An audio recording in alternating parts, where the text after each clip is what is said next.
Welcome to My Counselor Online. I'm Cassie, and today we're going to be talking about the article, Depression in Single Christian Women. This is one of our most popular articles, and I have two of our amazing therapists, Leslie Basham and Allison Pitts, to talk about this subject that is near and dear to both their hearts. So let's see what they have to say. Ladies, thanks for being with me today and for talking with me about this article. Yeah. I would love for, thank you just for carving time out of your schedule, and I would love for you to introduce yourselves. Leslie, will you go first? Yeah, I'm Leslie Basham, and I'm a counselor with MyCounselor.Online, and I see clients here in the Springfield, Missouri office. And I'm Allison Pitts. I'm also a counselor here with MyCounselor.Online, and I see clients online and out of the Denver office. Awesome. So we have two different areas of the country represented here. Yeah. Okay, ladies, let's jump right into this article. It is one of our most popular articles, and I know that the care of women's hearts are near and dear to both of you. So talk a little bit about what some of the signs or symptoms of depression that we might be seeing. How would a woman know, am I just a little sad, or is this really depression? Allison, will you answer that? Yeah, definitely. That's a great question. I think a lot of times people kind of throw the word depression around a lot. It's like a fancy word for sadness. Yeah. Really, we're going to call it depression when it's starting to affect your life in bigger, more tangible ways. So a lot of those things are like trouble sleeping or sleeping too much, changes in your eating patterns, eating too much, not eating enough, even like losing interest in things that normally give you joy. So I used to love playing chess, and now I have absolutely no interest in doing that. But when those feelings of sadness start to feel overwhelming and are changing our day-to-day lives, a lot of people also describe it almost as like a heavy blanket is just weighing them down and they can't get out. So those are some of the things that are more common that I see. Leslie, would you add anything to that? Yeah, I think that's a pretty good definition. When it's starting to impact the daily function of your life, then I would say that that's when I would seek help in that area. But yeah, the appetite is usually something that we see, and the sleep disturbances, fatigue. When someone comes in, they might say, I'm feeling tired all the time. All I want to do is sleep. Some of the more major symptoms might be, someone might come in and say, I'm having thoughts of, I don't know where this is coming from, but I don't really want to be here. I don't want to be alive. That might be something that's more serious. And so yeah, those are some of the symptoms that come to mind with depression. Yeah, that makes sense. And it definitely is very different than just kind of like an extended sadness, or maybe even like a grieving type period. Very interesting. What are some of the common questions or statements that you hear in your counseling with women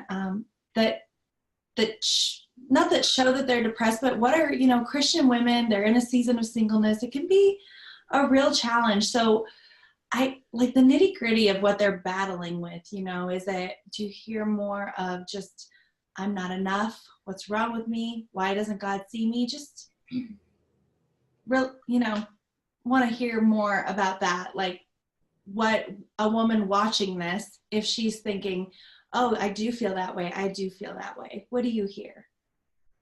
Yeah, I think just what you're saying, am I not enough? Why am I alone? I don't understand. I think we get, I think we've all probably been in this place. I mean, as women, I think it's pretty common experience for us. I mean, I remember being in that position, being a single woman. And so it's something we walk through, especially when we get into this place where we are looking around at other women that are around us, and we see our friends that are married and having children, and we're in a different place that God is taking us through, and we're wondering, why we're in such a different season. And so we get in this place where we're questioning, am I not enough?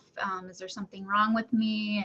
And so I think those are some of the common questions that I hear women asking, is, just wanting to figure that out. Is there something wrong with me? Am I not enough? And that, I think that's where that depression comes in, because they start questioning their worth and their value, because I think it becomes easy to place our worth and value in a relationship, and to place it in that. And so, yeah, I think those are some of the common things I see when I am talking to women. Allison, I don't know if you have something to add. Yeah, I think the only other thing I would add, I totally agree with that. I think I hear that quite a bit for women in this situation. I think the other thing that I would add to that is that I hear women saying, am I doing something wrong? Right? Yeah. Like, am I not doing enough because God doesn't love me enough to give me this desire of my heart at this time? Right? And so addressing that to that, you are enough who you are and where you are, right? And God's timing is not our timing. But I think that's the other piece, is I must be doing something wrong if this hasn't happened for me yet. Yeah, that's heavy. Yeah. Dig into that a little bit more for me. That was my next question theologically, about her relationship with God. What do you want a woman experiencing depression in the single season to know about her relationship with God? Allison, would you? Yeah. You were talking, so let's keep going. I think just remembering that whether she's single or entering into a relationship, that her relationship with God is going to remain as the most primary relationship. So even whenever God does answer that desire of her heart, that God will still stay first. And I think that's the danger, when the desire for the relationship becomes greater than your desire for the Lord, because then it sets you up for failure down the road, where you're putting all your eggs in that husband basket. Yes. And then your husband comes along and you're like, great, I have everything I need now, right?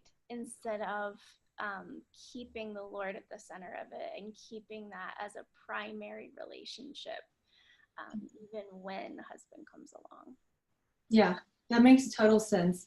So Leslie, for a woman who's in this season, what do you recommend? What should she do, or like tips for understanding and not just coping with or managing, but also making the most of this season?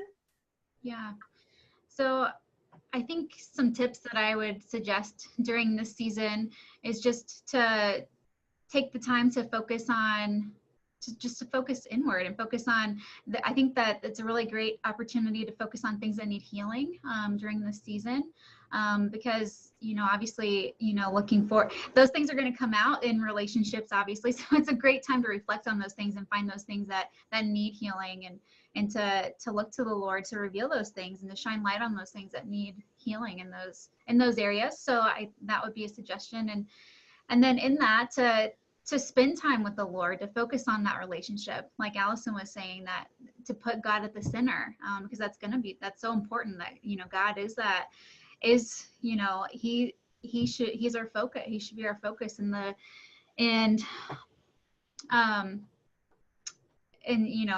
most important relationship we have. And so focusing in on that, and through that, finding our calling, or finding hobbies or interests that we can get involved in, and things like that. Maybe finding a ministry we can get involved in. I think that, the season of singleness is a great time to be able to get involved in things, because when we're in a relationship or when we're married, there's other things they take in consideration. We have someone else to consider, and so when we're single, we have a great opportunity to kind of to be selfish, I guess, to focus on our interest and what we, and obviously what God's calling us to do, but we have a lot more opportunity to do things. And so take that trip you want to take, go on that missions trip you want to go on, and really just take the time to focus in on God, and, spend time with friends, and take care of yourself, and do those things that you want to do, because that's the time that you can do those things. And so I guess that would be some of my tips. Yeah. Awesome. Allison, would you add anything to that? Well, yeah, I mean, I think I would just add the word explore, right? It's a season of exploration, exactly like Leslie was saying, like, who am I really? And I get this beautiful opportunity that if you're planning on getting married, will not last forever and will be the shortest season of your life, right? Potentially. So Yes. it's a wonderful time where you get to explore the world around you, who you are, more of who the Lord is, and you're just establishing your life the way you want it to be moving forward, in a way where you have more freedom to do that and figure out what that looks like. And the other thing I would add is just really emphasizing the importance of community, because I think the reason this depression can feel so overwhelming is attached to this deep sense of loneliness. And so understanding and recognizing the community that is already around you and that does surround you with love and with compassion. And again, you do have that freedom that you don't necessarily always have in a married relationship to explore community in that way. So that would be the only other thing I would add. Yeah. And if you don't have community, put that at the top of the list. Yes. Yes. Awesome. Well, ladies, thank you for meeting with me today and talking about this article. You can find this article in its entirety on our website at MyCounselor.Online. And there are a host of awesome resources there on all sorts of topics. So check it out.